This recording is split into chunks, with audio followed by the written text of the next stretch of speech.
Oh my goodness, Dustin, every time I get to see your beard, whether it's 6 inches longer or not, it always excites me because that means it's Friday. It's Friday. You think Rebecca Black, have you seen like her progress? Oh my She's gosh. like rocking it. You told me she's a dominatrix now, and I'm like, damn, girl, you get it. I'm proud of her. That is where Rebecca Black went. She created a really nifty Poppy Friday song that her mom paid for her birthday present. Somehow it got weird. That's all we're saying. But it's Friday, Rebecca Black nonetheless. That means it's time for a brand new episode of Because Cannabis from Wayward Media, wayward.media. Thank you, everyone, for joining us here again. Thank you for subscribing. I'm sure you did. I hope you did. I hope you reached down below and clickety-clacked on that button or put your thumb. Do you like the haptic feedback when you do things? When you have things like press subscribe on YouTube, do you appreciate a haptic feedback that lets you know the response happens, Dustin Cava? Or are you more just turn the clicks off, turn that all off? I know I pressed the subscribe button on YouTube for Because Cannabis. Yeah, I turn everything off. That noise the whole time is just like it gets me. The Foley work. Yeah. Right. I have to turn that shit off. I don't know if you're going to get into Foley work, Dustin. I'm not sure if that's the job for you. Right now, your job is Because Cannabis, the brand new podcast that's every single Friday, also available on audio about 2 weeks after these shows air on YouTube. YouTube's where you get them first. And then about 2 weeks later, they'll hit your audio, whether it's Spotify, iTunes, Google Play, all those places. And I know we've talked a lot, Dustin, about the jobs we've had and some of our past experiences. But I don't know if you know this. I spent a 90-day stint. Sounds like I did a time up the river, right? I spent a 90-day stint at the Triple B. When I say Triple B, what does that mean to you, Dustin? The Better Business Bureau. No, wrong. Price is Right. XX. That is not where I worked. I worked at Bed Bath & Beyond. I did. I spent some time, 90 days at Bed Bath & Beyond, and I got really good, Dustin, during that time at folding towels. Like folding towels, I learned the term flatware during my time at Bed Bath & Beyond. Obviously, a 90-day stint means it didn't end very well, and we don't need to soil the laundry, so to speak, of Bed Bath & Beyond. They're struggling on hard times as it is now anyway. But it was a place for a time where you could get all your knickknacks, all your towels, all your spreadsheets, all your sheets, all those little things you didn't even know you need before they became popular. But I learned a little trick when I was at Bed Bath & Beyond, and I'm not sure if you know this, and I'm going to show you an image, and so you have to be watching on our video stream right now on YouTube to see this image. Do you see this on screen, Dustin, right now? Do you see this on screen, this beautiful image, all of these towels gloriously stacked? It looks amazing, right? Like you go through and you prepare that wall. I got to break the fourth wall now, Dustin. I got to show you a secret that I hope it doesn't ruin your childhood. Look at that fakery that happens behind those towels, Dustin. That's what happens in these jobs. Brilliant. It is, right? Because that's what marketing is, right? It's about trying to get your image across, trying to get your point across in a way that is visually appealing, right? A way that stimulates as many senses as possible. But sometimes you got to fake it out, right? Sometimes you got to take a dump bin and fill up 3/4 of it and then put your plushies on top of it, and it looks like a whole bin. When you were at a smoke shop, and you had these items that came in, whether they were third-party accessories. We do have a guest today. I know we're getting there. We're getting there, right? To our guest is that when you had accessories and all these other things, did you like the merchandising part of working in the smoke shop and setting it up, or were you more into the customers and the glass and such? I mean, if you're into business and you're into making money, the merchandising matters. So how things are displayed, whether even price tags are displayed or not, or thinking about that flow of customer throughout your store and where to put the most profitable items because they're the most gravitated to areas. But seeing that at Bed Bath & Beyond, what that really instilled in me was, have you ever heard the story about how Home Depot started? No, I do not know. The same concept where as they knew they wanted this huge, massive big box store, they could see that visual representation in the hole that they were about to fill industry. The only problem was they did not have the capital for the inventory in order to make it look like it was a legitimate store, like they could actually service their customers in that way. And so when Home Depot first started, the first step was actually putting all the fake boxes, putting all empty boxes along the tops of every one of their racks. And it got to the point where only 1 or 2 of every product was actually legit, and the rest were fake and displayed until they finally built up that inventory. But it's that fake it till you make it, or this idea of like, I don't know. I'm actually struggling with this now because the retail stores in which I work with are actually having more issues when they don't provide this idea of scarcity. So in the case of Bed Bath & Beyond, you want this concept of they'll always have what you want. It'll always be in stock. It's this one-stop place for these items you're looking for. But in like a head shop area or something, like, it's not always that. Sometimes the overwhelmingness of choices or the fact that they see so many of them doesn't really instill that emergency value to like make the sale, to actually pull out the credit card and swipe it. So it's actually, I don't know. I have a lot of thoughts going on with the way all that is. Well, it's a good thing that our guest today has a lot of thoughts about marketing and a lot of thoughts about design. But the most important thing we have to ask you right now, Lauren, obviously we talked about Bed Bath & Beyond. You did a little stint there as well. We'll get to that, Lauren Miele from Kushkards.com, 2Ks in that Kushkards, Kushkards.com with 2Ks. What we need to know is your bathroom, is it an extremely clean, neat, organized, shower caddy everywhere bathroom, or is the bathroom a place that's allowed to be messy in your house? I think it says a lot about a person, Lauren, and we are an honest show where we divulge our honest feelings. And Bed Bath & Beyond is a place where I learned that I needed unnecessary caddies and contraptions to keep my lotions and different things neat and clean. How is your bathroom rate on a scale of completely disastrous to Photoshop, or not Photoshop, but like magazine ready? Pinterest ready. Pinterest ready. There you go. Yeah. So I totally am the clean, nitpicky, catty kind of type of person. And the funny reason is because my first job out of college was a bathroom accessory designer, which my products are in Bed Bath & Beyond. So you definitely hit a great question. And, you know, I love the coastal vibe, the seashells, the soap dish that's a flip-flop, you know what I mean? Yes. Something when you walk in your bathroom, it's kind of, you know why? It's because I was trained to do that. So being that end customer for the things that I used to design is fun. It is interesting. Lauren Miele from Kushkards.com, Kushkards, 2Ks in that Kushkards.com.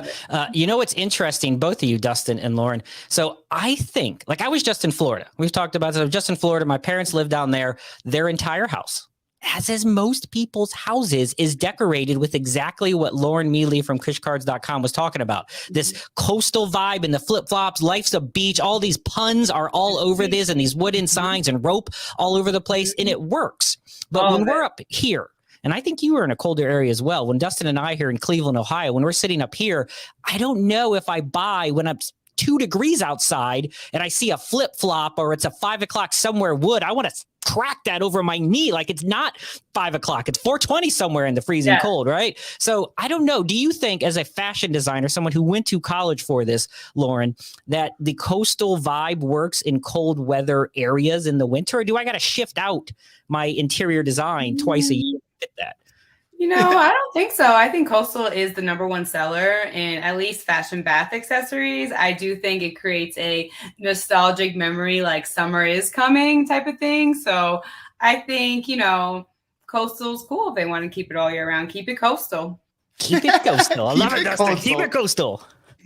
Coastal with a K, of course. Coastal with a K, Kushkards.com. Well, Lauren, thank you for joining Because Cannabis. We're really excited to have you here. You have Kushkards.com. I don't know if there's a ton of other like cannabis-centric gift card stationery companies out there. So that's what's exciting. We've talked recently with Charles McElroy of goldleaf.com, which is a shop Goldleaf, similar concept. But here we have a really kind of artistically, visually appealing cannabis-centric competitor to like Hallmark, but on top of all of that, which is pretty interesting. So I think that's exciting. So let's go there. Let's go back to the beginning. You know, I know you went to college. I know you went to the Fashion Institute, did that, had a couple internships. Is working in an internship, and we'll get to Kushkards.com, but you worked internship at Louis Vuitton and Aeropostale, right? Is that right? Yeah. Is that pretty much like that movie with like Anne Hathaway? Yes. Is it like that? Is that exactly what it's like to work in the high industry fashion world? Yes. So the thing is, yes. Yes, it is. Both of those internships were completely different, right? Like Louis Vuitton was in your luxury, very high-end luxury. And I did it that way so I can kind of experience like what it's like on both ends, right? So luxury, you know, Louis Vuitton, Fifth Avenue, I was helping doing the windows and in store.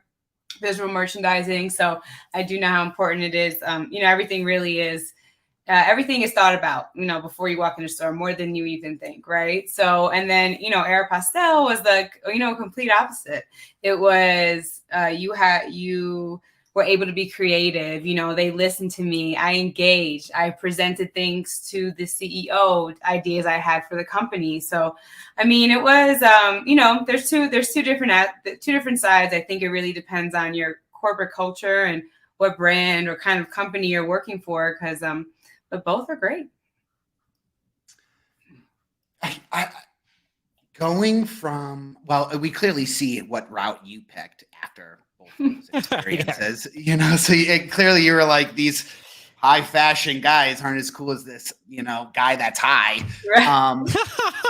We just puns all over the place today. Listen, I got my pen. Listen, I listened to what happened. I guess, the things that impress me the most are that this is 10 years later. It's not easy to bring something from concept to reality and then actually see it through for as long as you have. Mm-hmm. And so, going back to this idea that you decided that this was the culture you wanted to represent, this is what, this is the brand that was going to embody you. What made you say stoner over Saks? Stoner over.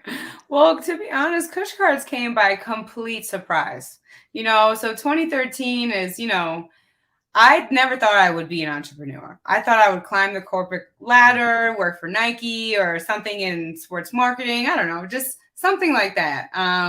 And then, I graduated FIT in 2013, right? So I had that first job was the fashion bath accessory designer. I was living my best life. Living in New York City, like an hour away on the subway. But, it was all worth it because, it's the first of everything, right? And, I just really, I forgot. Yeah, we all do it sometimes. See, here's the point, right? This is when you go down into the stoner vibe, you fall into potholes sometimes, Lauren. Just remind me. We all get it. We're just trying. I love it. I love it. This is live. But this is what makes Because Cannabis every Friday on YouTube so amazing. We're just conversational cannabis is what we're doing. I felt comfortable to say that instead of like talking about something I didn't know. Yes, well, that's the whole point. I'm sure you've done, and in fact, I read some bios of you going through it, talking about those things and the transition. I think one of the neatest things is you kind of, and maybe this ties into how you created Dustin's kind of question, what made you go that way, is I saw that you come from a surprise 420 for like family and stuff. Yeah. Remembered it. There we go. It came by a surprise, right? So I was just living, the job. I was into it. 2013, then Christmas time came, and I wanted to give my friend a gift. And we smoked, and I was just, and I was already putting little dime bags in Hallmark cards because I'm from New York City. Dime bags out there, you roll in the corner, right? Just you know what I mean. So hold on a second. Time out. Is this like a thing? Like Dustin, you knew exactly what she was talking about. This is how I know I'm not cool. Sometimes you both are like, yeah, do it. And I'm like, what? You put it in a Hallmark card? Like, hey, just just a little dime bag, just literally. And the problem was that you couldn't get high right away. Like you said your message, you opened it. It fell out. You had to roll it. I wasn't the best roller. So for me, it wasn't really convenient. So one day I was heading to work and I wasn't even high, I swear. Maybe I was. I thought. I don't even know. I was heading to work and, I was just had a long train ride, like I mentioned, on the local. So I loved to sketch and just, so many people around me. It was like so cultural in New York City and a lot of inspiration really everywhere. And I just was like, well, what if I design a card, right? And I, leave a little space open in the middle of the card. So, a little room, just nothing there, right? Nothing printed. And on cardstock and roll my friend's initials in blunts and then hand sew it to a card.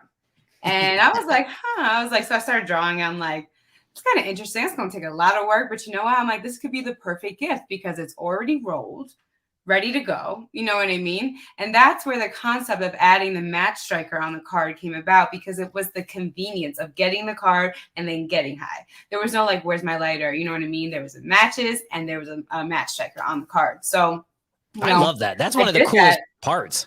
it was just, I would just, again, the convenience. Like I literally would used to go around in New York City restaurants, cut the little match sticker off, glue it to the card. I mean, these cards were so handmade. And, and I just was like, all right, call my friend. I'm like, I just made this card with these joints, with these blunts rolled, my friend, his name was Initial. So it actually worked out. I think it helped the invention because it was easier. I didn't have to think about his full name. You know what I mean? So yes. The initials, and she's like, oh, that sounds like a Kush card with a K. And I'm like, I didn't even name it. To you? Carissa, I'll give her credit every time I call her. And I'm like, you know when somebody names it, that's it.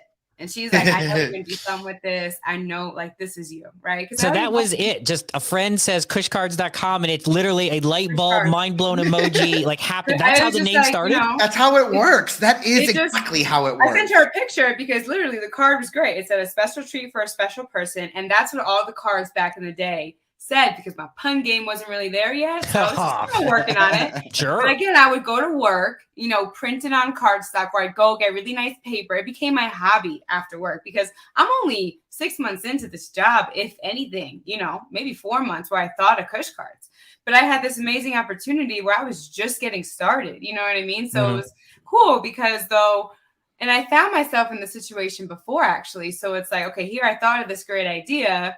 While I'm already working in corporate America or real life building products, I'm learning everything I need to learn to say sayonara and then start Kush cards, you know? So, and it was great because after I started thinking of them, so this is Christmas 2014, all year, I just was hand sewing blunt cards. It was like the stem of a real flower that I put on there, and I was selling it with the weed. So it was like $50 a card. I even handmade you a gift bag. Wow. It was everything, to be honest. And then I started giving them out, and people were like, well, how can I buy this for someone else? And I was like, I mean, why not? What's the theme? Let's do it. You know what I mean? So, and I'm like, don't post it though. So there's a select few people in New York City that hopefully still have their Kush cards that were hand sewn. And, I kind of just took it from there. And again, though, while all of 2014, I was still immersing myself into this great opportunity. And my boss at the time, she was like my bestie. So she knew about Kush cards, and she's like, this is going to happen. Just believe in it. She's like, it's going to happen. Don't tell anyone. And she kind of helped me really start it, to be honest. She gave me the green light to explore it.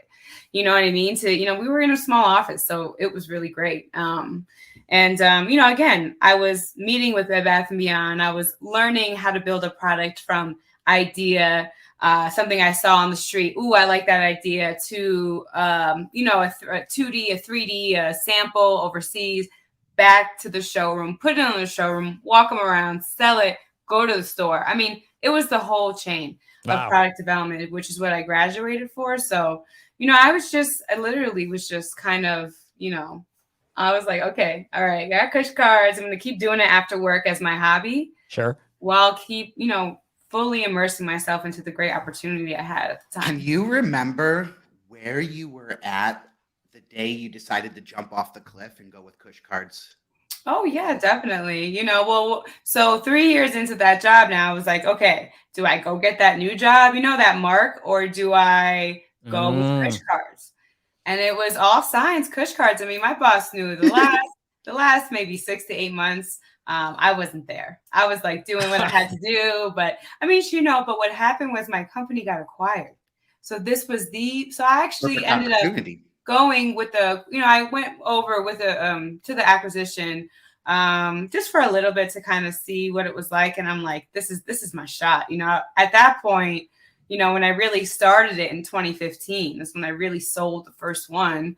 I was going back and forth to seeing what it was like. Where was I going to move? Where was I going to take Kush cards? Because I know New York City was not there yet. So it is interesting, though, because you start that up, right? And now you're getting ready and you're going for it. And you seem to, and I don't remember, I read it in one of your, whether it was in your bio or a previous interview that you had done, you didn't seem to have that hurdle or struggle that some of us do when we want to work in the cannabis industry. We call it the cannabis closet here, coming out of the cannabis closet, telling your friends and family that you work in the cannabis industry. Dustin has been all in since he was a newborn. Like, he came out passing the vaccine straight from the womb.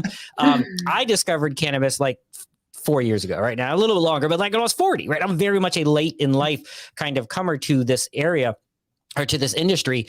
And I think I read that you come from, as you called it, a very like 420 friendly family. So it was not an issue for you to basically say, family, friends, I want to take my business and it's going to be in the weed industry. You didn't have any like panic, anyone getting mad. It was pretty accepting on that part. So all I have to say is my stepdad got the second Kush card ever. All right, well, there you go. That's all I have to say. I mean, true smoker, some other family members and stuff like that, and extended family. And I think when I finally got into smoking in high school, it quickly became my thing. I'm not an alcohol drinker. It just quickly became like who I am. And, so I truly think my family was grateful that I probably only smoked weed. Mm-hmm. That's an interesting. I really wasn't, I really wasn't the coming home, throwing up on the lawn type of person.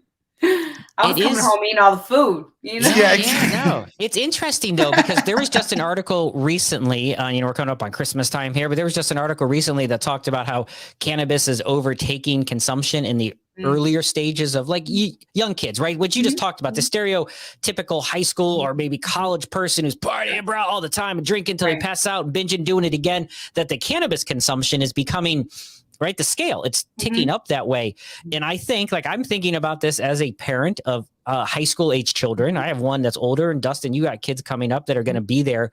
I feel more comfortable with the cannabis consumption because it is, I feel like the decision-making, like I have a daughter who's 16 that worries me all the time. Right. And so that kind of thing, like I feel like under cannabis, you're probably a little more level-headed, able to make those decisions. The thought of you're not typically going to be, roofied and things like this, that scares me. I'm always lecturing about drinks and cover your drink. Like, Lauren, as someone living, like these are these lectures I'm trying to give her, like, hey, watch out for this. And, because she's growing up. So I think the cannabis in the younger, and there's a fine line in everything. Obviously, overconsumption of anything is too bad. But it's interesting. You said your family was more supportive because of that. Like, I never really thought about it, but as a parent with a young daughter coming up like that, I'm okay with it, I think. Yeah, I think, it helped. There was really, I think that was just, one hurdle I didn't have to go through. Now, some other people, not everyone, let's just say, was so, open, but my main people were like, this is it. They were like, you're going to do it. This is it. My mom trademarked it at that moment. After I hung out with that other friend, I called her. I'm like, we're doing it. I don't have this right now, but you got it. And, like you said, almost 10 years later, here we are.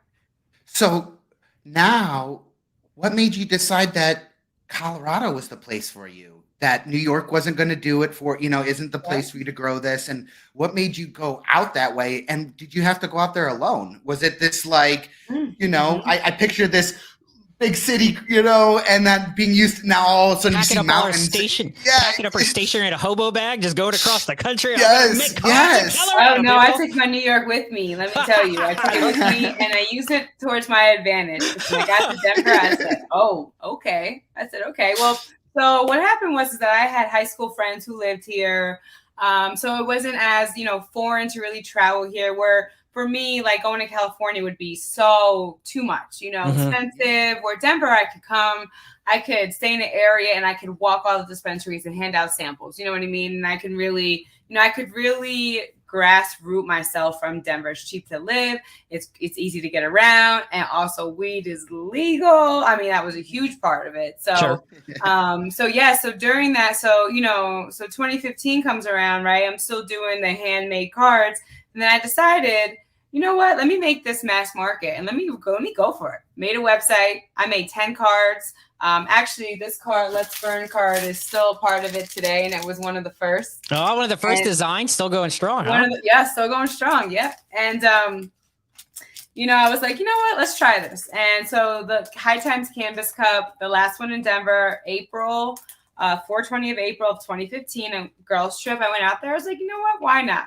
Let's go. Went out there, and I had a friend who I went to high school with, who was working in a dispensary and kind of was planting some seeds, but more than that, I sent my backpack full of dreams. I had mad cards with me and I was just leaving samples, hair up, red lipstick, and just not knowing 420 was Christmas, you know. Yeah. Still got the manager's attention, followed up. But when I went to my friend's dispensary, he goes, "Oh, you're Kushkards." And I'm like, "Yo, you're right. I am Kushkards. I'm here." I just did the first post on Instagram. I'm like, here we go. And, you know, mind you, no patent, no nothing. I'm like, you know what? I'm just going to go for it. Yeah. And so I left with the sale. Actually, this counter display right here of 50 cards. And I went back to New York and I found Women Grow, which was the really in High NY, which is really like the main networking groups at the time, which helped me spread the community because Kushkards is such a word of mouth product, right? Yes. So after I came back from that trip, I went to Women Grow. I sponsored their 1 year in Denver. And then I started sending samples out to all the other chapters. And then honestly, it just started, you know, and I'm all about steady growth, you know, I'm here for the steady growth. And that's what it's been over the past 7-8 years. So it's been pretty consistently rising, just like a comfortable ladder. You haven't had like explosion. Did you have like an explosion and then like a downfall and then a come from the ashes story, or was it? Oh no, I mean steady. Maybe I should say very fast-paced steady. I'm trying to stay steady. So we're growing, you know, every day. Opportunities, whether it be just everything. But I mean, getting started, I mean, I didn't go, let's just say when I started, I was still hand making cards in Colorado, punching holes, you know, for maybe 2 years into it. So I didn't go get the investor route. So I think that's what I mean with like steady growth. I learned how to make the product. What I was in the trenches, and I truly think I still am, to be honest. And so I went through it and just experienced every entrepreneur's small business fail and experienced lots of wins and learning along the way. And I really do think right now, you know, I think 2023, like you said, that explosion, I mean, I really think it's there. Were you always thinking towards the wholesale market, so selling to retail shops that were going to eventually sell your stuff, or were you thinking about the direct to consumer? Wow. So when I first started direct to consumer, I really didn't even know. I mean, I was going towards wholesale stores and stuff, but I really didn't know like the B2B market. Like he asked me how much. I was like, I don't even know. I went back and figured, he's like, just don't worry, just let me know how much it is and whatever. So so you know, it was really just kind of like a trial and error kind of thing. You know what I mean? Yeah, just trying to figure it out and go through those. I would imagine there's also a lot of trial and error. One of my favorite parts of like a behind the music is watching artists kind of create their songs and like play a note and be like, nah, I don't like that. When you have this process, right? You have the Let's Burn, you have this original card, but obviously if you go to kushkards.com, that's 2 Ks, Kush and Cards, kushkards.com. When you go there, you know, it's right before Christmas. You got all these holiday cards out there. You got every type of, you know, you're getting there with all these different seasonal card and stationery gift giving days. How is your design process like, or how has that evolved? You know, I think about like South Park, which literally did cartoon, you know, cardboard cutouts and now animates it on a computer to still make it look like cardboard, but they've actually made it even harder. How has the design process for you evolved in the last, you know, 8-9 years? Ooh, design. Well, when you started punching, is it all computers now, or are you just basically designing and sending out? So now the cards are made overseas, which is great because we've been able to streamline them. I mean, I couldn't go on, you know, like I couldn't keep hand making those cards. There was just no way. So it was great because it took me some time, like hand making the cards, focusing on the B2C. And then when I realizing B2B was even a thing, like Champs, like everyone was telling me to go, I was like, okay, I need to speed up this production. So what's great is that once I figured out how to make these overseas, I was able to focus on my design more, right? So the inspiration behind all of it is just really smoking weed with my people and the people around me. I'm like, okay, we're floating Valentine's Day off of, or I remember, you know, me and my friends were smoking and I'm like, yo, I need some Halloween cards. Like, I just like, so we started, you know, you can just picture it, big sign, research and development, and they're in there smoking like, right. So my girlfriend was like, hocus pocus, let's smoke this. And I was like, boom. Boom. That is brilliant. Boom. It's like, now it's like that still every day, I swear. Like I've probably got some cards. Do you personally design them now? Are you like actually doing the artwork, or are you now consulting that out, or contracting that out, I mean, and then, approving so many designs a season. No, I really still do the designs myself. I really do need help. That's awesome. Sometimes it's just as hard to contract someone. So to convey your vision into someone else in order to. So I try, I try to keep it, and I have to say, a lot of some parts of the cards I do. Like I have a lot of artist friends. I'll be like, hey, I need this butterfly drawn or something like that. I like to support my friends too. So if I had the time to only design, it'd be like a whole other thing. But since I'm a woman of all hats, I was gonna say you are wearing all the hats within the business. I mean, design is honestly, it's like the most challenging part of the whole business is literally making new cards. Because now when I get cards, and that bounces back to the now getting them made overseas, is that I have to invest. I have to invest in like 1,000 of them. So I'm going in hot. You know what I mean? So. But it just over time and listening to how people talk and what people say and what rhymes. And believe me, I got a whole vocabulary of things that rhyme, and really just kind of putting myself in that consumer position and saying like, okay, I'm going to give this card to this person because, or what, I should have a congratulations card. I should have more thank you cards, So it's just kind of been like customer feedback and the things around me and the people and, I have a lot of bars saved in my head. So sometimes when I'm looking for a new card, I'm like, there you go. It's like a rapper that writes down his little notebook for those rhymes later. I think I'm a young artist. Yeah, right. Of course you absolutely are. Not even someone just said that to me. They're like, are you a young artist on the low back there? I'm like, the answer is yes, Lauren Miele from Kushkards.com. We love alliteration. Stationery and stereotypes is the name of today's show. I love that. To be honest, I love that. It's great. We are alliteration heavy here and punny, if I may say, because Cannabis from Wayward Media. So you're working through it and you're developing it. But now if you go to Kushkards.com, 2 Ks in Kushkards, it's way more than cards. You've got into boxes and you have keychains and you have these accessories. What was that jump, or when did this happen when it became Kushkards.com? And though it's got the cards with a K in it, Kushkards.com needed more than cards to survive. What was that thought process like? How did that evolve from just cards to now a brand? You have this ancillary, like all these other devices and all these other ancillary things, and creating this brand. How was that jump and what was that like? Yeah, that's a great question. I just felt like I needed more. I was like, how can I be? When the cards were such a great response, I'm like, okay, now this is like the 420 option for regular greeting cards, right? Like there should always be the 420 option, right? Sure. So my first brand extension was doing this bag, which I called the polka pot, making the polka dot hot, just like a super simple bag. I love it. I love it. I didn't even notice it. I love both your puns, but I love the little bag. It is very classy, simplistic. And if you're listening on audio, it's kind of a black background with a gold foil pot leaf on there, both gift wrap paper as well as your traditional gift bag from Kushkards.com. It's subtle. It's super subtle and classy. But if you're walking by, it could be dots or pots. Yes, but then when you give it, and if you're a person that you're giving it to appreciates or is into the cannabis community or cannabis adjacent, you see it, it's instantly like, shut the front door. Like, not only did you give me a gift, number one seller on Etsy is my gift bag. Really? Number one seller. I swear I get orders every day for a gift bag, now wrapping paper, now boxes. But so the bags were like just the first extension. And of course I've tried some other things that didn't really stick. And I'm like, okay, you know what? Let me stay true to the stationery part, the gift wrap, the things that, again, people are looking for that they just really can't find. So my, again, some few products in between, but my next biggest product, which we just launched, was the wrapping paper.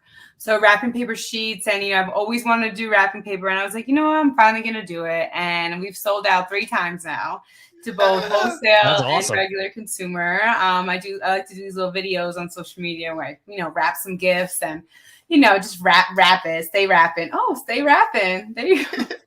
I think you should rap while rap. Can you rap? Can you rap while rapping? Because I feel like that is legit. You need to get a I could rap. I could roll, maybe rap and roll. Rap and rap. Rap your rap. Stay rolling. Rap your rap sounds like a rolls. There we go. Yes, I love it. But so I started that, and then the gift boxes. So funny thing about the gift boxes is that they so a year ago, somebody who was filming a movie on Netflix reached out to me, and they're like, on Etsy because of the gift bag. Was like, hey, we need some cannabis gift boxes for this film we're making. And I wasn't even going to message the person back because I'm like, who is this person? Yeah, that sounds That shows fishy. you always reach out to the opportunities. Call back. I signed an NDA. I did everything. A year later, I forgot about it. I was like, I don't know. I mean, but I sent them so much stuff. I cricketed these pot leaves, polka pot, on a gift box. And they loved it. So someone spotted it in the film because I put my logo right on the front. And that's been a huge part of my success, is having Kushkards just somewhere visible on the front.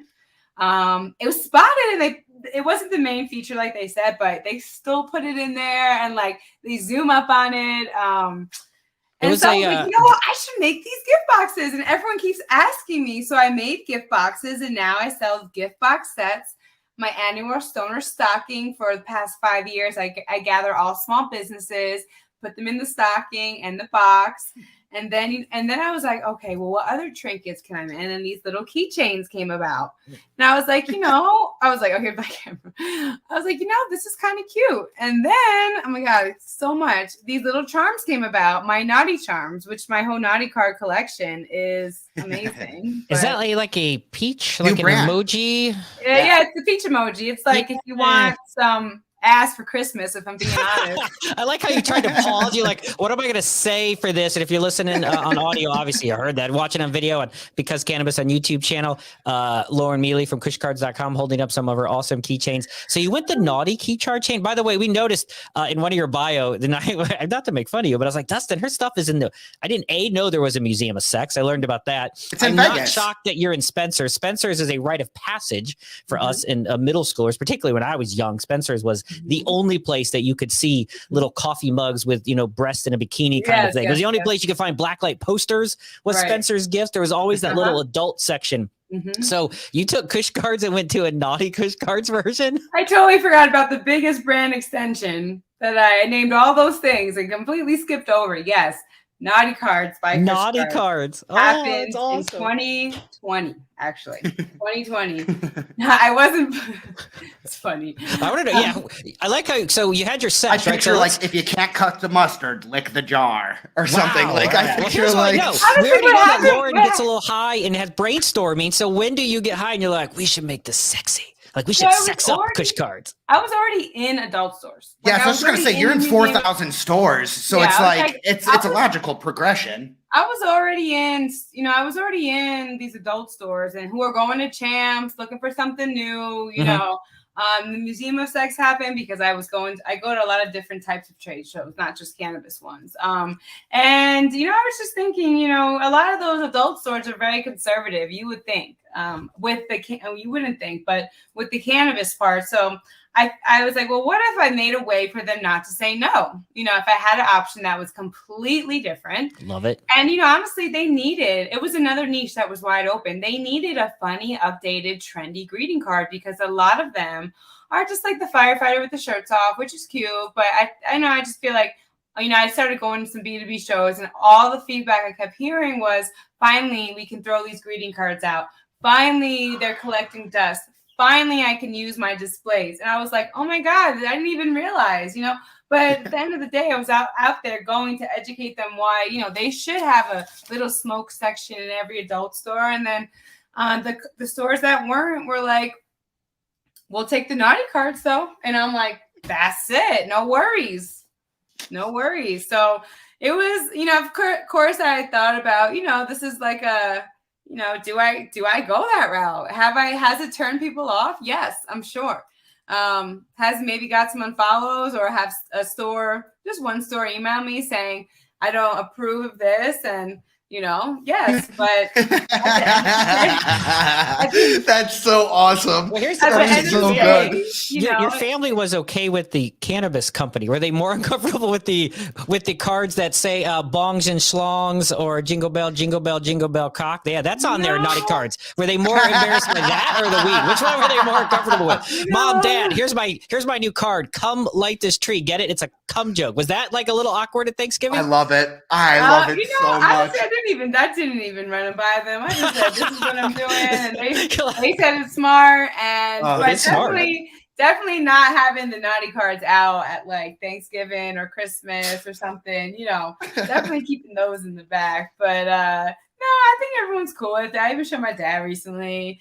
It was cool. I mean, at the end of the day, is it going well? Do people like the cards? Do people buy them? And like, yes, honestly. And it's funny because my smoke shop stores buy them more. So here I am going into, That's right.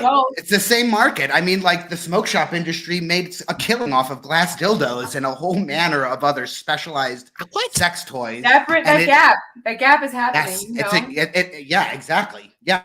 And it takes 100%. time.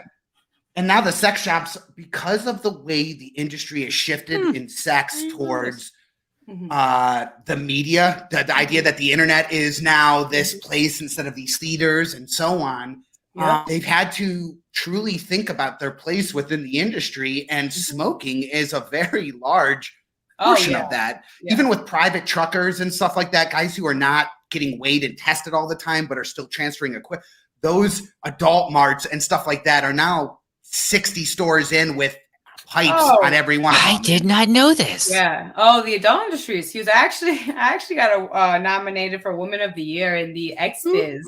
I know.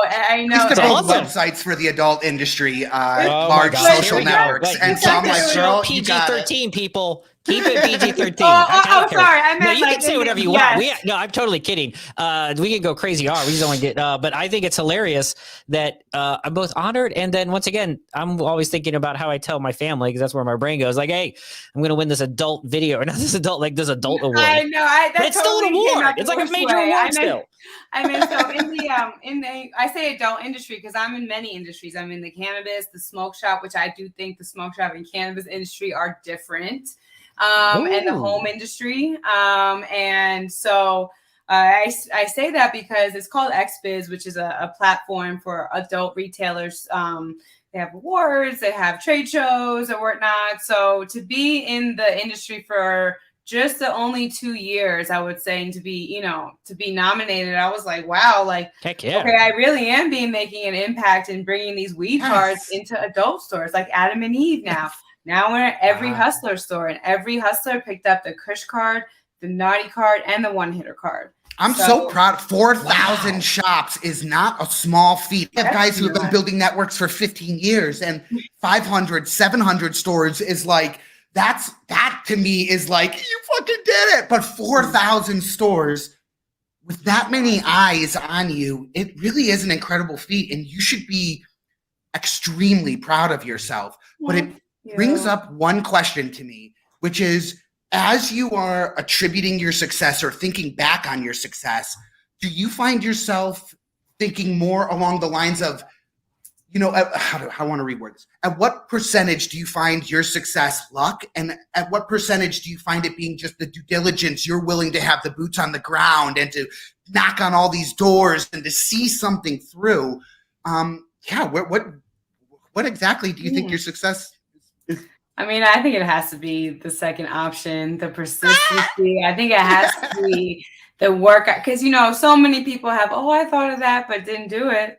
You know what I mean? Right. But didn't go out there and do it. And many of I wish I did that or thought of that. But lucky, honestly, I don't think so, because I told you I wasn't looking to be an entrepreneur.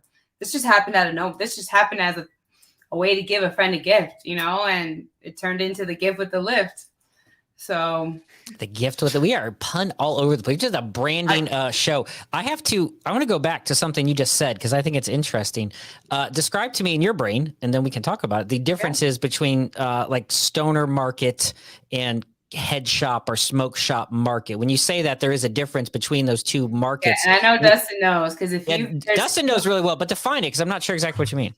Well, the problem is that Champs is such a special trade show and such a special market. I feel that not too many people know about, or really go to that show. So, when I started, I was triggering dispensaries and just like cannabis shops, right? Just straight. And they were not interested in lifestyle, items, and they just wanted to sell the weed. And I still feel like some of that today, not really with everything has changed, but, when I started, so I would say, and I'm talking on a B2B level right now, because it's like who I interact with the most, right?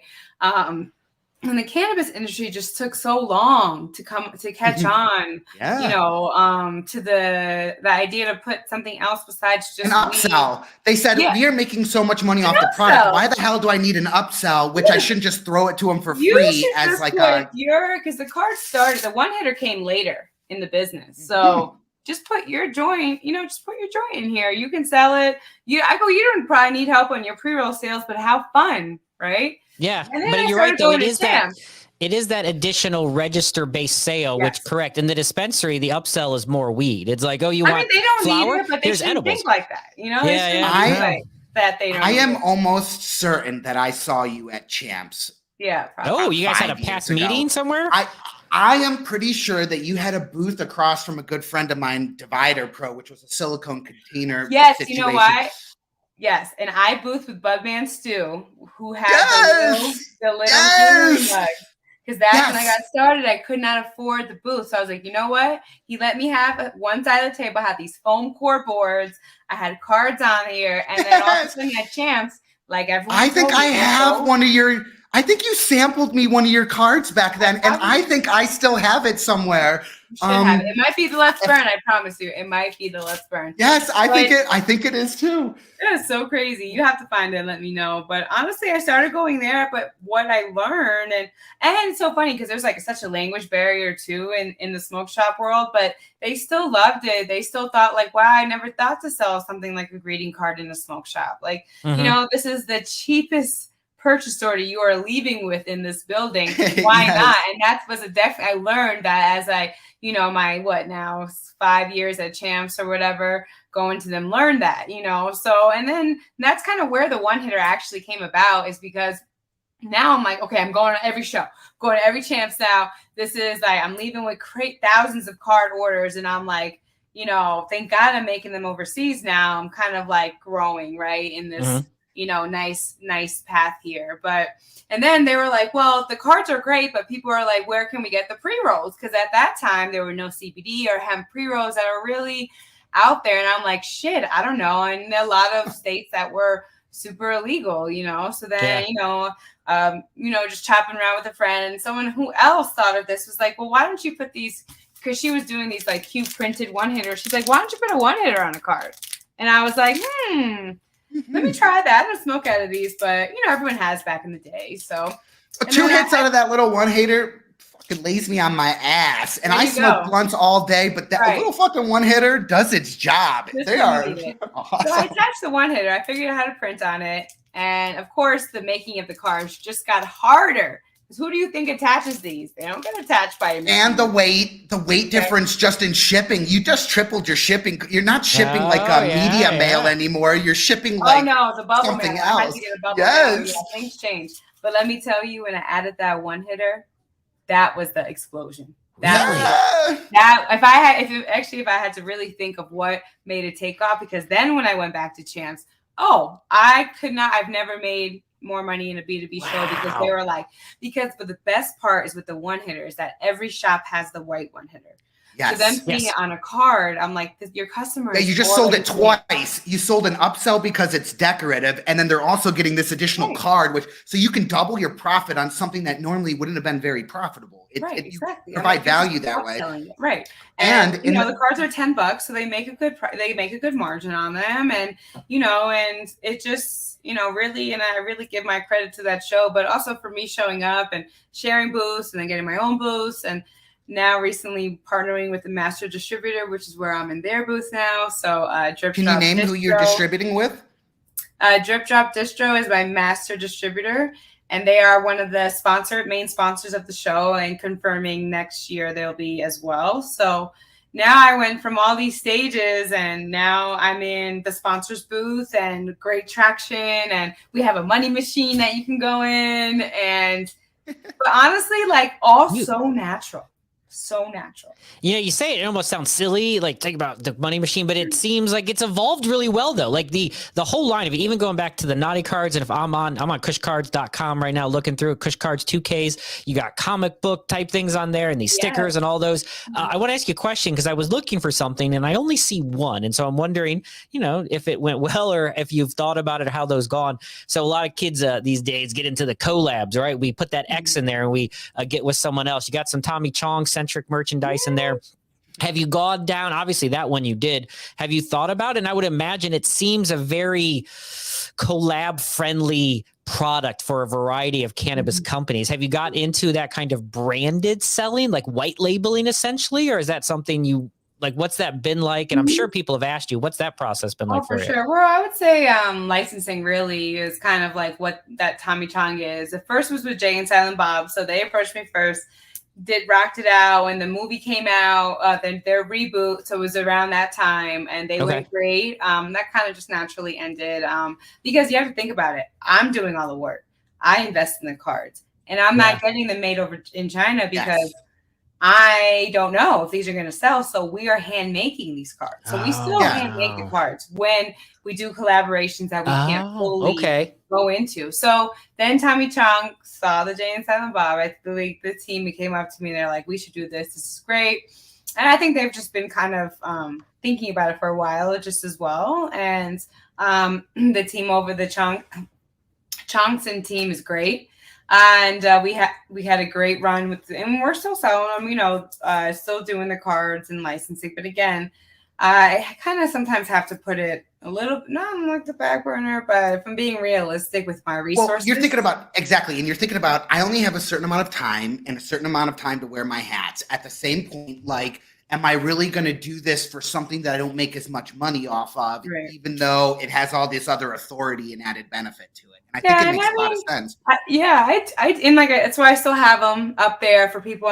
People still sell them, but also social media. Tommy Chong always gets taken down, so it's kind of hard for me to promote them too.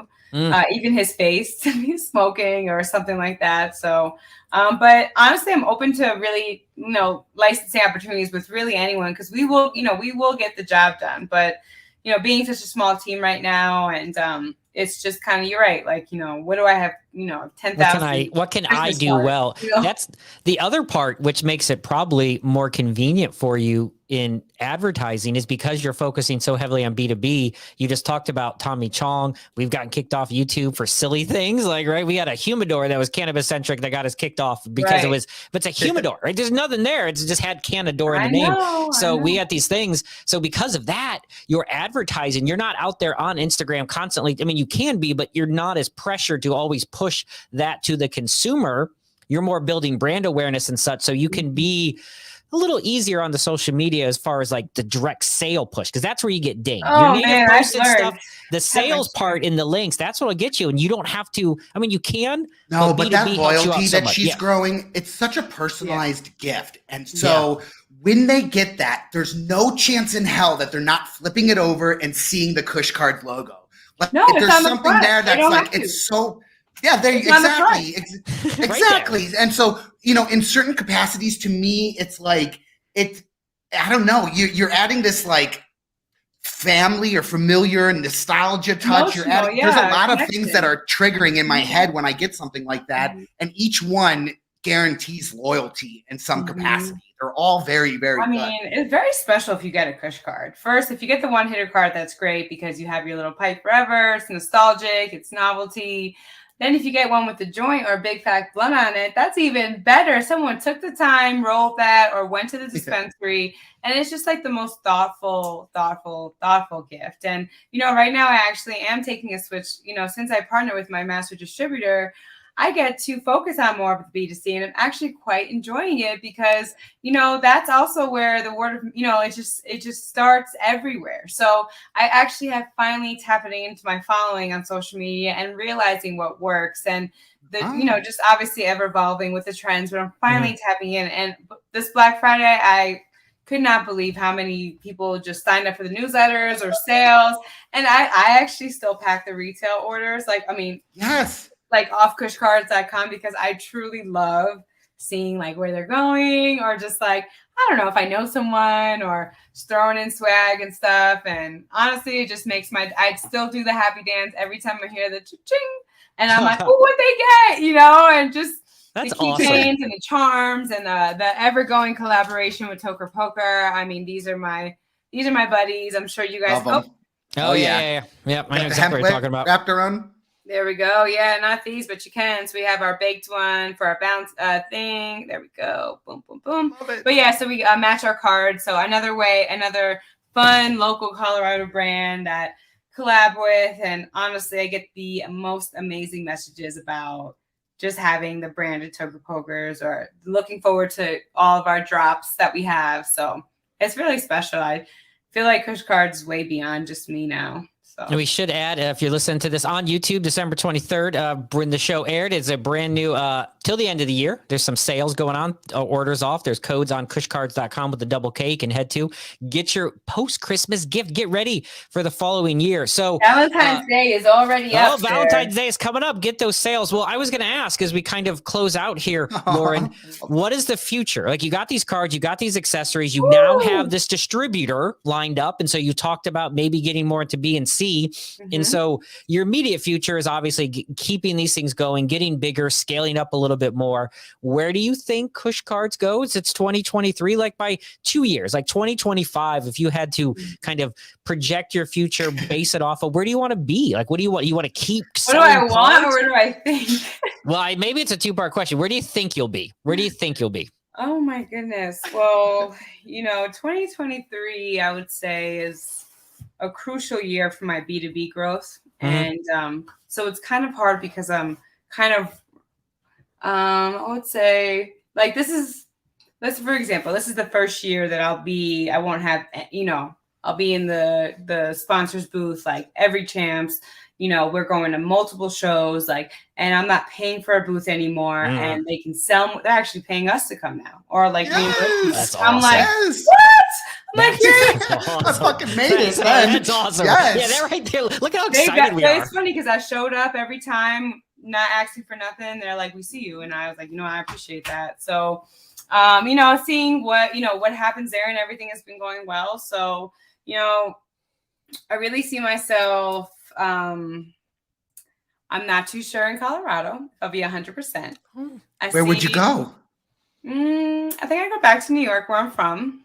Well, it's illegal now. I mean, it's a whole someplace cold out it's of a you. whole. But I know. Well, the thing is, I don't know. I say that, and then I'm like, oh, I just got back from Florida too. But I don't know. Let's just say that I know Denver's not the end all. It's a great place, but I would like to, have my factory fully, because I do Kushkards out of my house. I'd get fully, and let's say Colorado, you get a lot of space and huge garages and huge basements. It's basically the size of a warehouse. So I would like to get it completely out of my house, and that's my goal. And with this distributor, we're on our way there. I mean, that's literally awesome. On our way there. So I would like to kind of have my own personal office one day with my employees. So, I mean, the big goal is to be the Martha Stewart, right? Own a whole building in New York City and have every floor be a different category. Home, the cannabis pillows, the flatware. I remember that. All the flatware. There is a market that's my long-term goal, is to be that, all the orders completely, handled, packed, and fulfilled by someone else. But I really do think in 2025, I will be there. I will not be shipping any more orders. I will have all Kushkards fulfilled by, and which is great because people get their order quicker, right? Yes. Yeah. It's so beneficial for my customers. And I did this for my retail shops, so they gained a whole sales team, which is great, So I see myself, really being able to focus on developing, having way more products. Yeah. And really just kind of having, separating my, it's been a long time coming. I've worked at home, kind of having just a place to go. A place to go and get out. I get it. I totally get it. A place to go. A nice glass office, just that has other buildings that have personal offices you know, because I don't know. I feel like I'm gonna be there by then. I think. Oh, you're a boss. There's going to you're be gonna be plenty there. of buildings in your future. I think we're pretty confident. Lauren Miele from Kushkards.com. I am confident. I believe Dustin is confident. You're going to get there, man. You got the energy, you got the spirit, you got the product, you got the thinking process from way back and learning it. It was, I have really enjoyed having you on the show today, talking with you on Because Cannabis. Thank you so much for joining us. I really appreciate you taking the time, rocking it in here. I wasn't as familiar with the product before we started, and now you might get one for Christmas, Dustin. You might get a Kushcard with the one hitter. You have so many. I'm going to find the one I got. I'm going to find my old OG card. Please. Get some deals. Kushkards.com, everybody. Hit it up. Make sure you subscribe to the show. YouTube. Kushkards.com, at MeetWM on social media. Lauren Miele from Kushkards.com. Thank you very much for joining us. Dustin, I'll see you next Friday, sir. Have a great week. Thanks again. Bye, guys.